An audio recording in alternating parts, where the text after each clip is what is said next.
Hello everyone, in this video I'm gonna walk you through on how to turn on or how to enable iMessage on iPhone. So if you want to enable iMessage on your iPhone, here's a simple guide on how to do that. So the first thing you have to do is just open up your settings on your phone. Once you open it, then scroll all the way down, then you have to look for the messaging app option right in your settings, which is the inbuilt app message option. Just tap on this, which is the messages. Tap on it. Once tap on it, then you're gonna have to scroll down a little bit. Keep scroll. How good? So you don't have to scroll down. You don't have to scroll down. So when you enter into the option, then you see the first option right here, which is iMessage.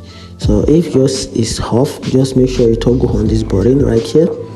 Then you just have to configure it by just simply add your iCloud email, or if you have a phone number connected to your iCloud, you can simply use the iCloud, or you can use the phone number connected to your iCloud to register your iMessage. And if you don't, you can simply use your email, and that's it. If you find this video helpful, turn on the notification button and follow for more. Thank you.